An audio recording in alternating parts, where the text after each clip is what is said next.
Hey everyone, welcome back. Today I have another foundation first impressions. I love filming these, I love watching these, so let's pay a little homage to It's Duty Time for such a fabulous concept. The contender for today is the new Makeup Forever Ultra HD, which I guess is the sister product to the original HD. This one was designed to perform fabulously in film and photography settings. So let's see what Makeup Forever has to say about this foundation. It feels like a second skin, provides a medium coverage, and looks invisible in 4K camera and in person. One thing I do like about the Makeup Forever foundations is they have quite a wide range, so it's 40 shades, from pale to deep, and they cover quite a few undertones. So you got a pretty good likelihood of finding a decent match. So before I start, I'm actually going to add a little bit of primer to this side of my T-zone. I've gotten into primers recently and I think this might be a good test. Okay, let's do this. This is the 120, pump some on the back of my hand.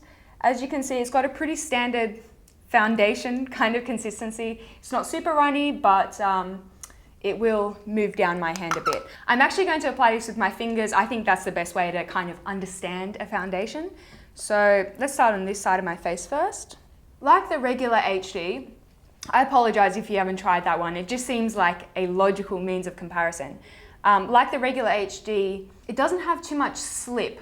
It adheres to the skin very well. So you don't place it down and then go to blend and it wipes away. It does actually adhere to the skin. So that is about half a pump on my right hand side, your left hand side.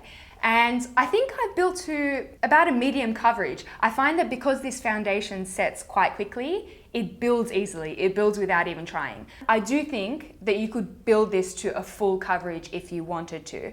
One thing I will say about application, if you have a drier skin type, I would suggest maybe a beauty blender, just something to give the product a little bit more slip, because I found that on my dry skin, it was setting before I had a proper chance to blend. So I'm going to finish off the rest of my face and I will be right back. So that is my entire face done. I have a fuller medium around my nose and a pretty light medium elsewhere.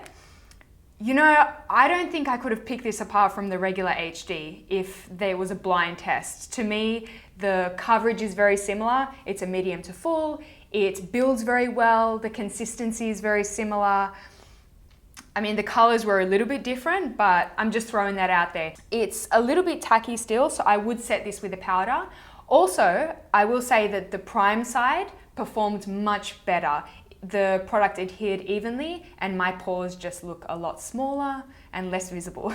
The finish I would describe as very similar to the HD. It's a demi-matte, so not dewy, doesn't really throw any shine, but I wouldn't call it a flat matte. It doesn't seem to have an offensive fragrance, and if I look really close up, I mean, I can see foundation on my skin. I wouldn't say that this is a totally invisible foundation, but it doesn't look cakey. I'm now going to add some under eye concealer and we're going to do a flashback test. This foundation doesn't have any SPF, so fingers crossed it performs well under flash settings. I can't detect any flashback at all, so I think we're in the clear. Now that I've done my flash test, I can get happy with my silica powder. Love this stuff. So it is currently 11:49, and I always laugh when I see Shan XO do these kind of videos because she's like, oh, it's 10 a.m, I'm running really late, and I'm like, oh, not a morning person. Okay, so I'm now going to finish off the rest of my makeup, maybe brush my hair, maybe not, run a few errands, and I will be back in a few hours to tell you what I think. Hello friends, I am back. It is now 5:14 p.m, so about 5.5 hours since we last spoke. Before anyone asks, my lip color right now is Colourpop Trap, which is like a mauvey greige goodness. It's very strange and I'm totally feeling it.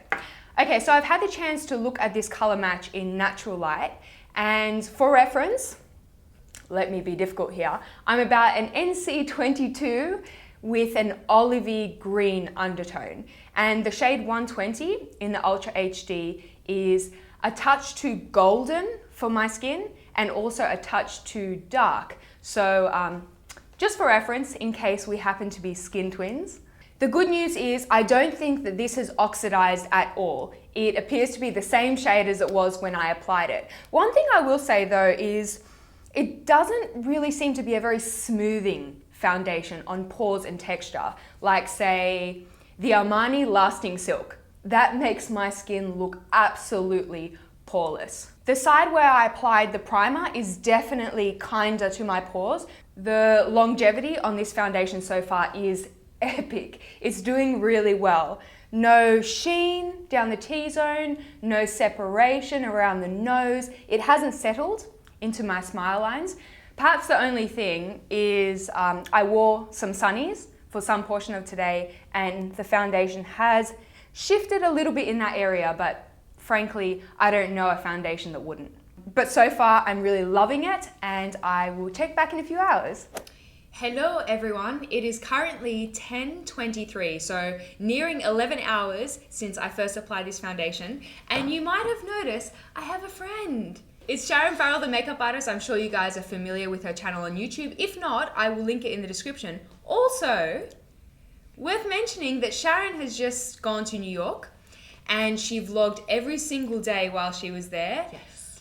Her vlogs are so amazing. The editing is epic. Aww. And you'll get a look around New York and subscribe to her channel. Today we are both here because, funnily enough, we're both wearing the Makeup Forever Ultra HD. Now tell us your skin type, your skin tone, and just your general thoughts on this foundation.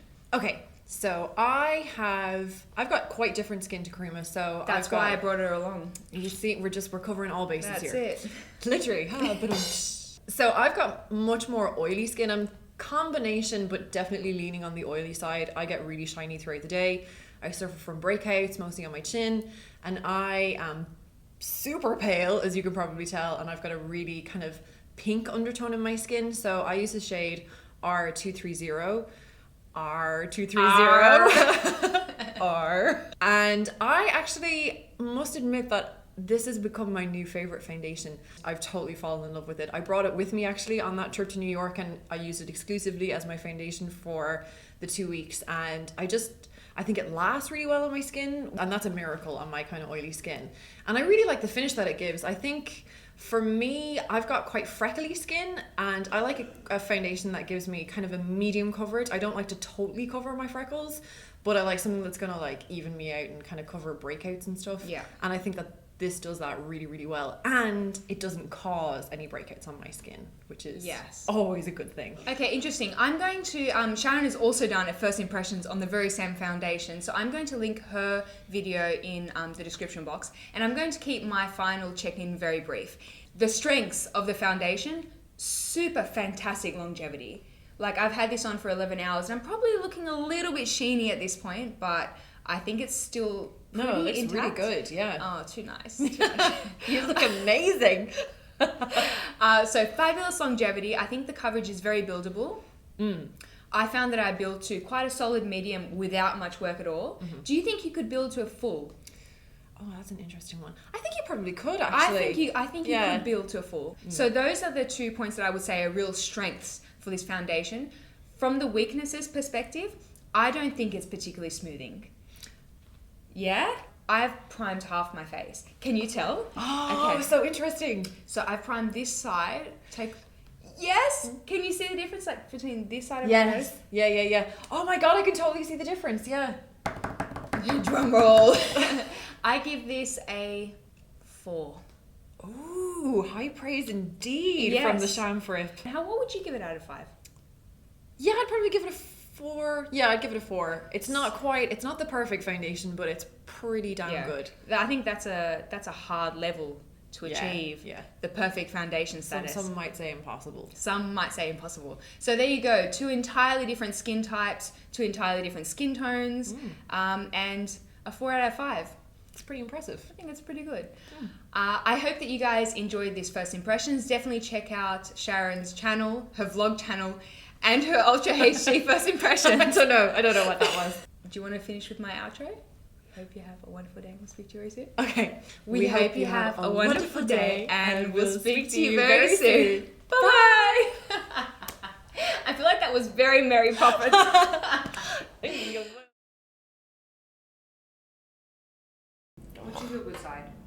My left side is my Good. good Okay, side. so you can be on this side and I can be on that. That's why we're friends, because we have different good sides. It just worked out beautifully. Cool beans. Wiggle, wiggle, wiggle, wiggle, wiggle. Your head is tiny. Your head is tiny, and you know it every time we take a photo. No, it's because I do this when I'm posing with you. So, what are we doing? You tell me. Something to do with this, I think. Okay. There's no bloody makeup in here. Yeah, I think I cleaned it. What do you want? I don't know. I was like, what have you got? Just more.